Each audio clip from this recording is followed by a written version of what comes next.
In this video on lighting, I have started by setting up a very basic little scene. Every object had its own material placed on it. I just threw a AI standard surface on it, went to presets and put something on there for most of these. Got jade preset, chrome preset. It's metallic, that's why it looks black. There's nothing to reflect in my scene. Because the environment is black, it just comes out as black. A plastic, and this one I just made a marble texture just to have a slightly more interesting ground to put them on. Just wanted to have a few different shapes and different materials so you can see how the light affects each of them differently. Right now, I'm in the textured shading. You have 4 for wireframe, 5 for smooth shade, and 6 for texture. That's why I can see a little marble texture on my ground right there. However, I press 7 for lighting preview. Everything turns solid black because there are no lights in my scene. So let's start by adding some lights. Now, Maya has 2 different places to keep lights. There's one under Create Lights, the double dotted line at the top. I can rip this tab off, and one under Arnold Lights, same thing, double dotted line. And the difference is that the lights under Create were designed for the inbuilt native Maya rendering engine, which nobody uses anymore. A couple of these lights still work, and I still use them from time to time, but a lot of them either don't work at all or have a better replacement in the Arnold lights section. So I'll talk about the ones that still work over here, but then I'll jump straight over to the lights in the Arnold section. Now, I'm not going to do these in order. I will say the ambient light doesn't work anymore, and volume light don't work anymore, but point light still does. And if I create a point light, it's just this little star object that pops up in the middle of my scene, and it emits light evenly in every direction from that point in space. Rotation does not make any difference on this, neither does scale. Only thing it cares about is where it is in 3 dimensions. Now, we'll point out that what you see in the preview window is absolutely useless. It's, well, at best, it gives you a rough idea as to where the light is coming from, positioned within the scene, but at render time, it is not going to look like this. Instead, if I go to Arnold Render, you will see nothing. You can barely see a little glint of a reflection on the sphere way over here, but that is it. I'm going to have to make this light a lot brighter, so I go to my intensity over here and crank that up so it looks ridiculous in here, but it still barely does anything in there. At this point, I have 2 options. I can either just type in a ludicrously large number under intensity, or I go look underneath here where it says Arnold, and for all the old lights that still work, they have an Arnold section where you have the controls that it would have had if this was made for Arnold. So I've kind of hammered this into the into the settings, and you can see right here exposure. Every Arnold light has intensity and exposure. Intensity controls how bright it is from like 0 to infinity, basically. And exposure sort of adds to it. At 0, it's not doing anything. But if I crank this up, it increases it. I believe it's doing it exponentially, an exponential addition to this. So I can use that to make it much, much brighter. See what happens if I move this, and you can see the shadows move around. And they're all, if I leave this in the middle, all the shadows are orientated away from the point light because light is going out and the shadows are directed out and away from it.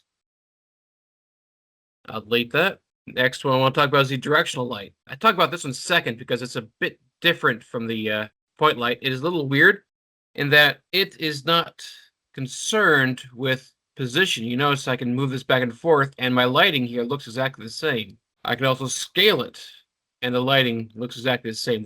The only thing the directional light cares about is direction. And you can imagine this as telling you where the sun is, basically. This is acting like the sun is coming from really far away in the direction this is pointing from. And so everything in the scene is evenly lit with the light coming from that direction. So if I were to render this, the light is coming from one direction, and the shadows are all moving in one direction as well. It's also much lighter because it doesn't care about where it is in the scene. Distance from this light doesn't matter. I can still adjust the intensity if I need to. Although, like I just mentioned, it doesn't need much. Other thing that controls how bright the light is the color. If I give this a gray color, but I can also make any color I like. I can make this red, and now the entire scene is plunged into creepy mood red lighting. And make it yellow, and everything is now tinted yellow. You have to be careful about using colors that are too extreme, because what can happen is if you pick a color that does not agree with the colors of the objects in the scene, they may turn out looking completely black. Like this sphere is barely showing any light on at all because it was green. Put a red light on, you can barely see anything. So generally, if you want to use a colored light, unless you're specifically aiming for some kind of weird mood lighting, I always keep my saturation fairly low, so it's tinting the scene rather than completely overwhelming it. This too has Arnold. I have the exposure once again, and you can see now that I can actually see this light. I can also bring it down to reduce the amount of lights in the scene, but honestly, if I'm going to do that, I usually just do that with intensity. Leave that. Now, only ones left are Spot and Area. And the thing about Spot and Area is, I'll be honest, they've both kind of been replaced by the new area light in Arnold, but I'll just go ahead and show you what this looks like anyway, just in case it ever comes up.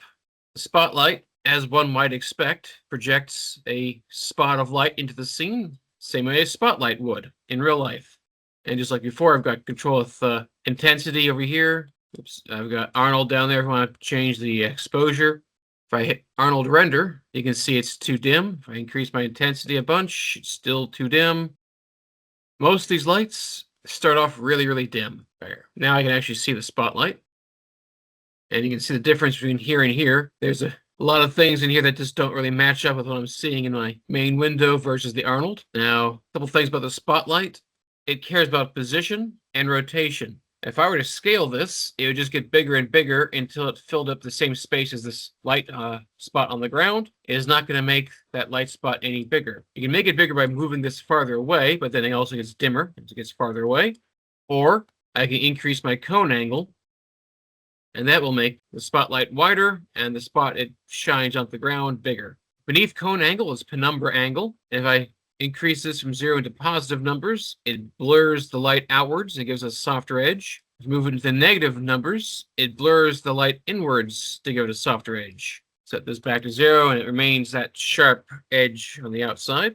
Drop off controls how quickly the light kind of fades away. It also gives you a soft edge, but it also makes it much dimmer very, very quickly. I don't tend to mess with drop off, even though I don't use this light much anymore. But when I did use this light, I didn't use drop off. I used the penumbra angle if I wanted to, soften the edges. Felt a little bit easier to control. I could still use this if I wanted to in addition, but I don't like it very much. Area light, I'm not going to bother with at all because, like I said, it has been completely replaced with a new area light. So I'm just going to go ahead and close this because, like I said, ambient and volume, they don't do anything at all anymore. They're completely useless at this point. So let's jump over here to Arnold's lights, and we'll start with the area light, which replaces the old area light. And you can see it just looks like a square with a line. And the line tells you which direction the light is pointing. Because, like the spotlight, direction matters as well as position for this one. I get this where I can actually see something. So I crank up my intensity. You can see, like I said, because this is the Arnold light, all the little attributes that were crammed into the old lights are just integrated directly into it. So I can increase my intensity until I can see something. If that's not enough, I'll crank up my exposure. There. See what that casts a light onto the ground. But unlike all the other lights that we've looked at so far, scale also matters. And I scale this up, the light gets bigger, but at the same time, you'll notice the light is also getting dimmer. That's because it is emitting the same amount of light, but stretched out over a wider area. So there's less of it per square inch or whatever unit you want to use.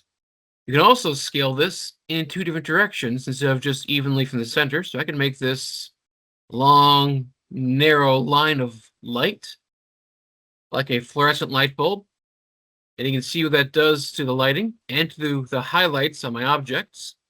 You can see how this creates a long, narrow line of highlight on here as well.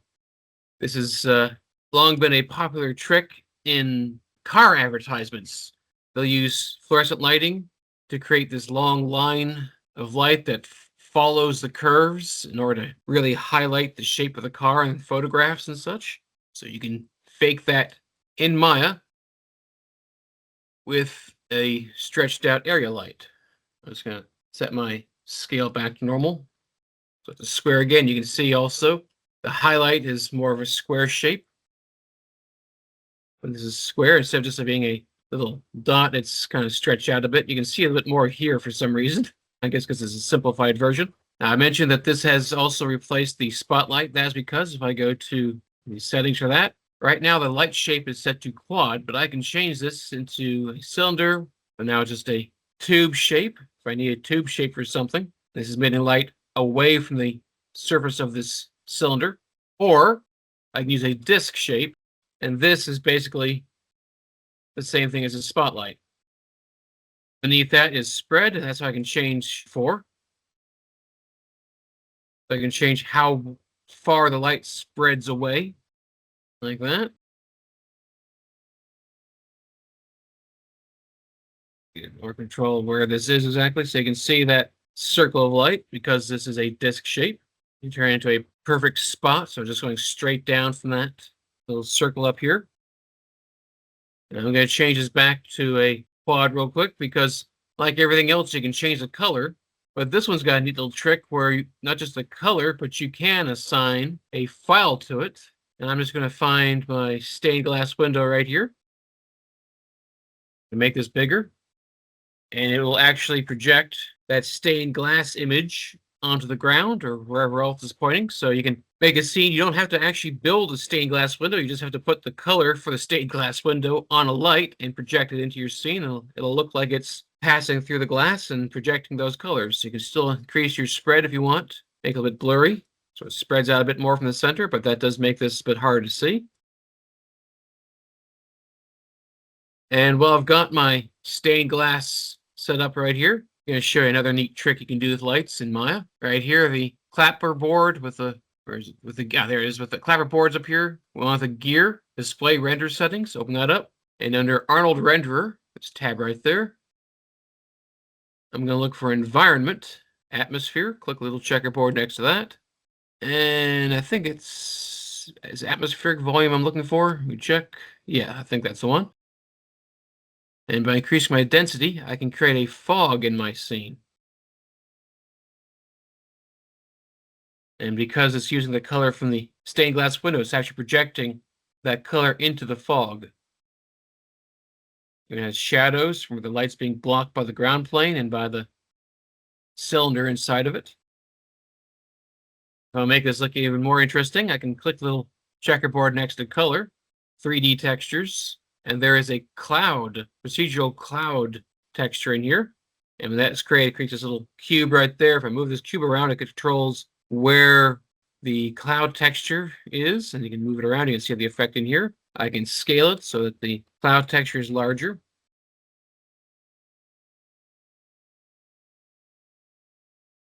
Use my density a little bit, so now it's creating this cloudy unevenness within the fog.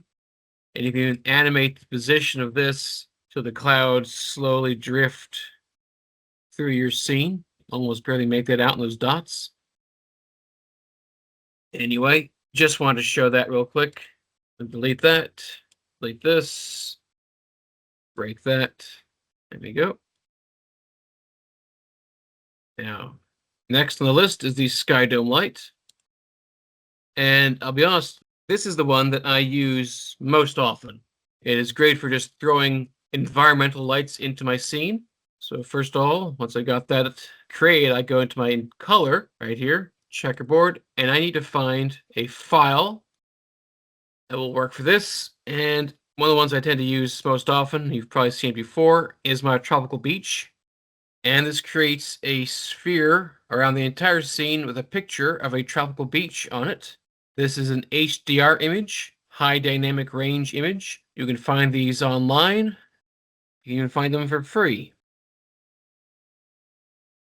And they have a wider range from light to dark than a regular JPEG or PNG or something else. And that allows this to act as a much more realistic source of light for my scene. And not only that, but you can see right here, it also creates reflections. So my chrome sphere is no longer black. It actually looks like it's made of metal now. I render this, you see it's being lit mostly by the sky. It's got this blue tint because the sky is blue. There's also a highlight right here from where the sun is in the picture of the sky. Now, I will say that if you just want to use this for lighting, you don't want to see it in the background because honestly, oftentimes these pictures render fairly poorly. They look a little bit blurry. I will usually remove these images from the scene itself, my renders, and input a different picture in the background that looks a little bit higher quality. So if you want to make this invisible in the renders, I just select my sky dome sphere and scroll down to where it says visibility, and I can turn this off so it's no longer showing up in my camera. And the way this works is it creates an alpha channel when I save this out as a PNG or a TIFF or something, and the alpha channel will completely cut out the background, so these will be opaque, but the background is invisible, so I can put whatever picture I like back there. So yeah, I'm quite fond of the Sky Dome. If you got a bunch of HDR images, you can just pick and choose from those without having to worry about setting up the lights manually, although you can use them in conjunction with other lights. If I had an object that was emitting light, specifically with a spotlight or something, I would have my area light set to a disc shape, casting light into the scene, as well as my Sky Dome. I'm going to delete that. Mesh light. I don't use mesh light very often, to be perfectly honest. I can understand the point of it. So first of all, you create a shape, be whatever shape you like, just has to be a 3D model. And with it selected, I click on mesh light, and now it converts it into a light, the same shape as that 3D model was. I have to crank up my intensity and exposure again, as usual. I can see that, and this is kind of acting like a point light, really, but as a sphere instead of a point, because it's got a volume to it, a surface area, it also creates much softer shadows. So in a lot of ways, it's probably more realistic than a point light. You know, a point light I often compare to an incandescent light bulb, but incandescent light bulbs are not just points, they have volume to them. So this is more realistic and more like a light bulb, but also I can tell this to be visible. Okay, this is the only light in Maya, apart from the Sky Dome kind of thing, that you can actually turn on and see just a regular light shining on this. And I will say that I have tested it and I cannot get the textures to work on it, so it is just a color, just like before, and you can see the different colors on this. Might be fun to use as a Christmas tree light. Or scale works because it is a 3D model. It's just a shape that is emitting light. You can also tell to show the original mesh, and you'll notice that it stays right where it was. It's a separate object from the light, but you can turn it off and on. And if I delete this mesh light, the original object just pops back into my scene as it was. I'll delete that. Photometric light. Now, photometric lights are interesting. They also act a lot like a spotlight. But as opposed to any other light in Maya, if I bring this in and hit render, well, I'm not seeing anything. I increase my intensity, still not seeing anything. I increase my exposure, still not seeing anything. And you'll never see anything in my render because a photometric light requires something called a photometry file. And these are files that describe the way a real world light from a manufactured light bulb and fitting will cast light into the world. If you look at real world lights, you will notice it's not a perfectly even casting of light. There are hot spots, there are dark spots. It is not a perfect light. There's unevenness to it. And you can find these online. I found a huge archive of these once a long time ago, and I immediately downloaded it. They're called IES files. You can look them up. Oftentimes, you're supposed to be able to find them from light manufacturers, lamp manufacturers, that sort of thing. They describe how that light functions, and I keep them in my data folder. I've only got a couple in here. I know the 3-lobe umbrella works pretty well. And if you look at the light as it hits the ground, there is one bright spot in the middle. There is a less bright spot immediately around it, and a dim spot just past that. If I move this somewhere where it's, say, up against one of these other objects, I'm going to close this real quick just to speed things up, and place it right against the side of this, and hit render. If you look really, really close, let me zoom in and try that again. You can see 3 separate cones of light. The bright one in the middle, not so bright one just outside of that, and a dimmer one beyond that. This is why it's called the 3-lobe umbrella. It's got these different lobes of light caused by how, in the real world, the light is bouncing around inside of its casing and creating these different cones of light as they interact with each other and the physical shape of their light fixture. And try one of the other ones, see what that one looks like. What's the scatter look like, I wonder? Scatter, ooh, that's really bright. Oh, you can see weird little uneven bits up there, and you can see weird little uneven bits here. I'm gonna move this up and out so I can maybe get a better look at that. It is still too bright. Let me decrease my exposure a little bit. Yeah, you can see how it's creating these weird little blobs of light and dark along the outside. So if you're trying to recreate a specific lighting using a real light and light fixture, you can look those up, hopefully, and use those. And even if you're not trying to create a specific light, it is always helpful to have a few imperfections in your scene. I often tell my students that perfection is the bane of realism. So these little imperfections make it look like it wasn't necessarily planned by a human being. This is just how things work sometimes. And you don't really pay much attention to it in real life, but it does happen. Take a look around next time you're shopping for a new light bulb somewhere, I guess. See how things actually look. Might even see it in your own home. And I'm going to delete this. I'm going to skip past Light Portal real quick and go straight to Physical Sky. Physical Sky is basically just another sky dome light, but instead of using a pre-made HDR image, it creates a procedural sky dome with a sunlight, with a sun up the top casting light and a ground beneath it. So I get a kind of a generic environmental light. So if you don't have a specific environment you want to put things in, you just want to have some light on your scene without having to spend a whole lot of time with the rest of these lights in here, you could just throw in a Physical Sky. And the cool thing about this is you can control. Let me find the right one. You see there's different tabs up here. This is basically the sky dome right here, but this, see there, AI Physical Sky, there it is. It's one of these tabs. It's one that says Physical Sky. I should have guessed that pretty quickly. You can control things like the elevation of the sun, so you can make the sun rise and set, make it to where I can actually see the sun again. There's the sun. I bring the elevation down, the sun sets, and it actually gets redder and redder, and then dimmer and dimmer until it hits the horizon. It does not go below 0, though. You cannot get a full sunset. It won't just disappear. You might be able to change that by keyframing the intensity. Although, even then, I can still see the dang sun. Oh, there we go. I didn't drag it all the way down to 0. Bring that back up. The elevation is how high in the sky it is. It'll go all the way to the very, very top.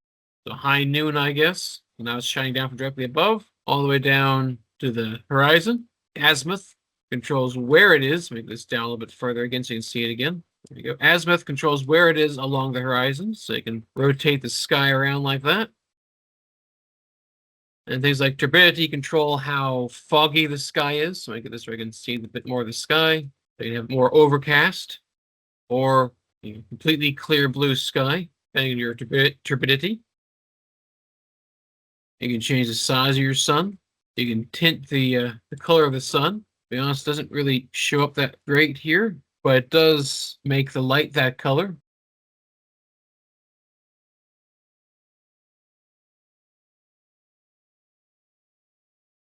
Yeah, so at least when it hits the horizon, you can make it turn red. Most times it's too bright to see the color. You can kind of see at the edges if you get a good view of this. I don't know how well that's going to show up on YouTube, but you can definitely see how it lights the scene red. That looks a bit ridiculous, I'll be honest. Now, the reason I skipped over the light portal is because this one works with Sky Dome and Physical Sky, but does not work on its own. Now, the point of the light portal, and I'll be honest, I'm not sure how well it works with this Physical Sky. I know it works definitely for the Sky Dome, but I'll try the Physical Sky first. The light portal is, instead of using the entire Sky Dome to light your scene, if you're lighting an interior scene and you want to have a Sky Dome shining light in from a window on one wall, you are wasting resources shining light on the entire exterior of a house that you're never going to see. So you can create a light portal, and that portal you then connect to the, hopefully it should already be connected automatically. Here, there, I think it says here, portal mode, interior only. If I rotate this, Arnold, render. You can see it's casting light from my window right there, my portal. You'll also notice that if I make this bigger, nothing happens in my render window because the render window does not seem to be very good at updating this. I have to render it again after closing it. There, now you can see it actually happening. It's a little frustrating. Moving this around does not make the slightest bit of difference. I have to close the window and reopen it every time I want to do anything with this. And you can see the changes as I move that around. It also does not show up at all in here. It's kind of frustrating to use, in my personal opinion. There we go. But, like I said, if you are trying to light a room and you just want to have a light shining through a window, the light portal might be useful for that. I don't make much use of it personally, but it's there in case you need it. And those are the lights within Maya.